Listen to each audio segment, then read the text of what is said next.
Mimétiquement vôtre, voir le monde avec René Girard. Une émission proposée par Jean-Louis Salasque. Cette semaine, voici le premier chapitre du livre de René Girard, Je vois Satan tomber comme l'éclair, publié en 1999. René Girard y développe l'idée que la Bible et les évangiles contiennent une compréhension de l'origine de la violence entre les hommes. Un examen attentif montre qu'il existe dans la Bible et les évangiles une conception originale et méconnue du désir et de ses conflits. Pour appréhender son ancienneté, on peut remonter au récit de la chute dans la Genèse ou à la seconde moitié du Décalogue. Les commandements 6, 7, 8 et 9 sont aussi simples que brefs. Ils interdisent les violences les plus graves dans l'ordre de leur gravité. Tu ne tueras point, tu ne commettras point d'adultère, tu ne voleras point, tu ne porteras pas de faux témoignages contre ton prochain. Le 10e et dernier commandement tranche sur ceux qui le précèdent par sa longueur et par son objet. Au lieu d'interdire une action, il interdit un désir. Tu ne convoiteras pas la maison de ton prochain, tu ne convoiteras pas la femme de ton prochain, ni son serviteur, ni sa servante, ni son bœuf, ni son âne, rien de ce qui est à lui. Sans être vraiment trompeuses, les traductions modernes lancent les lecteurs sur une fausse piste. Le verbe convoiter suggère qu'il doit s'agir ici d'un désir hors du commun, réservé aux pécheurs endurcis. Mais le terme hébreu, traduit par convoiter, signifie tout simplement désirer. C'est lui qui désigne le désir d'Ève pour le fruit défendu. L'idée que le Décalogue consacrerait son commandement suprême à la prohibition d'un désir marginal réservé à une minorité n'est guère vraisemblable. Dans ce 10e commandement, il doit s'agir du désir de tous les hommes, du désir tout court. Si le Décalogue interdit le désir le plus fréquent, ne mérite-t-il pas alors le reproche que le monde moderne, presque unanime, adresse aux interdits religieux ? Le 10e commandement ne succombe-t-il pas à cette démangeaison gratuite d'interdire, à cette haine irrationnelle de la liberté que les penseurs modernes reprochent aux religieux en général et à la tradition judéo-chrétienne en particulier ? Avant de condamner les interdits comme inutilement répressifs, il convient de s'interroger sur les implications du désir défini dans le 10e commandement, le désir des biens du prochain. Si ce désir-là est le plus commun de tous, que se passerait-il si il était toléré et même encouragé ? La guerre serait perpétuelle au sein de tous les groupes humains, de tous les sous-groupes, de toutes les familles. Pour penser que les interdits culturels sont inutiles, comme le répètent les démagogues de la modernité, il faut adhérer à l'individualisme le plus outrancier, celui qui présuppose l'autonomie totale des individus, c'est-à-dire l'autonomie de leurs désirs. Il faut penser en d'autres termes que les hommes sont naturellement enclins à ne pas désirer les biens du prochain. Mais il suffit de regarder 2 enfants ou 2 adultes qui se disputent pour une babiole pour comprendre que ce postulat est faux. C'est le postulat opposé qui sous-tend le 10e commandement du Décalogue.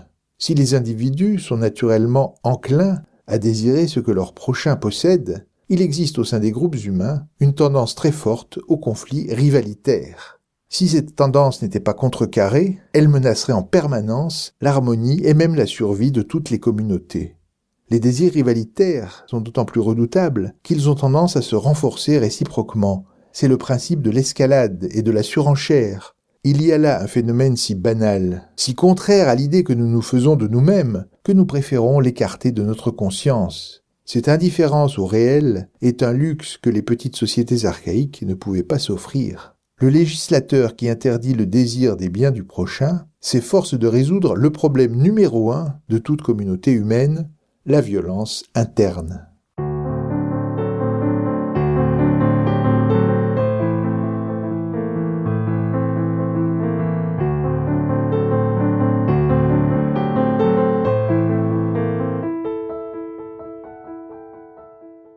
En lisant le 10e commandement, on a l'impression d'assister au processus intellectuel de son élaboration. Pour empêcher les hommes de se battre, le législateur cherche d'abord à leur interdire tous les objets qu'ils ne cessent de se disputer. Et il décide d'en dresser la liste. Mais il s'aperçoit vite que ces objets sont trop nombreux. Il ne peut pas les énumérer tous. Il s'interrompt donc en cours de route et il se tourne vers celui qui est toujours présent, le prochain, le voisin, l'être dont il est clair qu'on désire tout ce qui est à lui. Si les objets que nous désirons appartiennent toujours au prochain, c'est le prochain de toute évidence qui les rend désirables.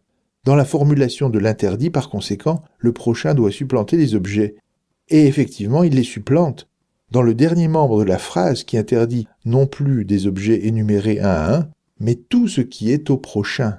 Ce que le 10e commandement esquisse, sans le définir explicitement, c'est une révolution copernicienne dans la compréhension du désir. On croit que le désir est objectif ou subjectif, mais en réalité, il repose toujours sur un autrui qui valorise les objets. Pour maintenir la paix entre les hommes, il faut définir l'interdit en fonction de cette redoutable constatation, le prochain est le modèle de nos désirs. C'est ce que j'appelle le désir mimétique. Le désir mimétique n'est pas toujours conflictuel, mais il l'est fréquemment, et ceci pour des raisons que le 10e commandement rend évidentes. L'objet que je désire à l'exemple de mon prochain, le prochain, lui, entend le conserver, le réserver à son propre usage. Il ne se le laissera pas arracher sans combat. Mon désir sera contrecarré.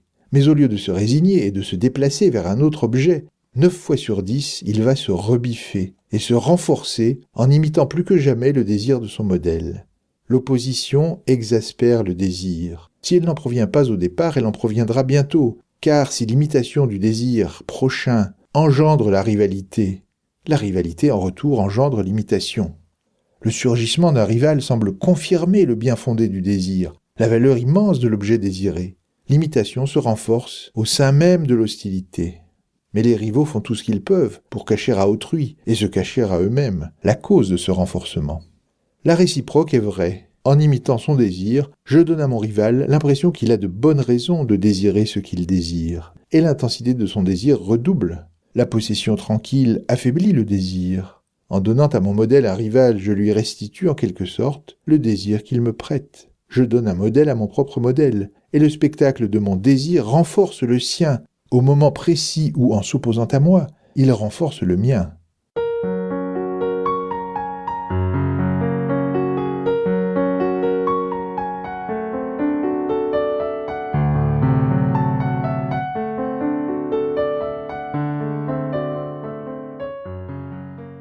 La nature mimétique du désir rend compte du mauvais fonctionnement habituel des rapports humains. Nos sciences sociales devraient tenir compte d'un phénomène qu'il faut bien qualifier de normal. Mais elles s'obstinent à voir dans la discorde quelque chose d'accidentel et de si imprévisible par conséquent qu'il est impossible d'en tenir compte dans l'étude de la culture. Non seulement nous sommes aveugles aux rivalités mimétiques dans notre monde, mais chaque fois que nous célébrons la puissance de nos désirs, nous les glorifions. Nous nous félicitons de porter en nous-mêmes un désir qui est l'expansion des choses infinies. Mais nous ne voyons pas ce que dissimule cet infini. C'est l'idolâtrie du prochain, laquelle est forcément associée à l'idolâtrie de nous-mêmes. Les conflits inextricables qui résultent de notre double idolâtrie sont la source principale de la violence humaine. C'est pour couper court à tout cela que le Lévitique contient le commandement fameux « Tu aimeras ton prochain comme toi-même », c'est-à-dire que tu l'aimeras ni plus ni moins que toi-même. La rivalité des désirs tend non seulement à s'exaspérer, mais en s'exaspérant, elle se diffuse aux alentours. Elle se transmet à des tiers, aussi avides de fausse infinité que nous le sommes nous-mêmes. La source principale de la violence entre les hommes, c'est la rivalité mimétique. Elle n'est pas accidentelle, mais elle n'est pas non plus le fruit d'un instinct d'agression ou d'une pulsion agressive. Les rivalités mimétiques peuvent devenir si intenses que les rivaux se discréditent réciproquement. Ils se dérobent leurs possessions. Ils subornent leurs épouses respectives, et finalement, ils ne reculent même plus devant le meurtre. Je viens de mentionner à nouveau, vous l'aurez remarqué, les 4 violences majeures interdites par les 4 commandements qui précèdent le 10e. Si le Décalogue consacre son commandement ultime à interdire le désir des biens du prochain, c'est parce qu'il reconnaît lucidement, dans ce désir, le responsable des violences interdites dans les 4 commandements qui le précèdent. Si l'on cessait de désirer les biens du prochain, on ne se rendrait jamais coupable ni de meurtre, ni d'adultère, ni de vol, ni de faux témoignages. Si le 10e commandement était respecté, il rendrait superflus les 4 commandements qui le précèdent. Au lieu de commencer par la cause et de poursuivre par les conséquences, comme ferait un exposé philosophique, le Décalogue suit l'ordre inverse. Il part d'abord au plus pressé. Pour écarter la violence, il interdit les actions violentes. Il se retourne ensuite vers la cause et découvre le désir inspiré par le prochain.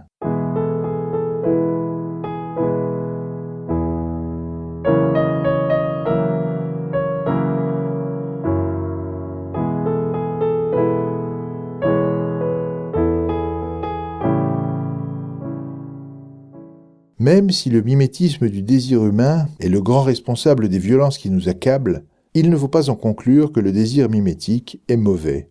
Si nos désirs n'étaient pas mimétiques, ils seraient à jamais fixés sur des objets prédéterminés. Ils seraient une forme particulière d'instinct. Les hommes ne pourraient pas plus changer de désir que les vaches dans un pré. Sans désir mimétique, il n'y aurait ni liberté, ni humanité.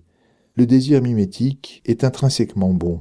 L'homme est cette créature qui a perdu une partie de son instinct animal pour accéder à ce qu'on appelle le désir. Une fois leurs besoins naturels assouvis, les hommes désirent intensément, mais ils ne savent pas quoi exactement, car aucun instinct ne les guide.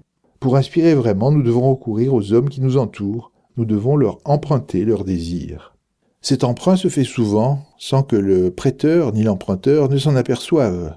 Ce n'est pas seulement leurs désirs qu'on emprunte, c'est une foule de comportements, d'attitudes, de savoirs, de préjugés, de préférences, etc., au sein desquels l'emprunt le plus lourd de conséquences, le désir, passe souvent inaperçu. Si leur désir n'était pas mimétique, si les enfants ne choisissaient pas pour modèle forcément les êtres humains qui les entourent, l'humanité n'aurait ni langage ni culture. Le désir mimétique nous fait échapper à l'animalité. Il est responsable en nous du meilleur comme du pire, de ce qui nous abaisse au-dessous de l'animal, aussi bien que de ce qui nous élève au-dessus de lui. Merci de votre écoute. À notre prochaine rencontre.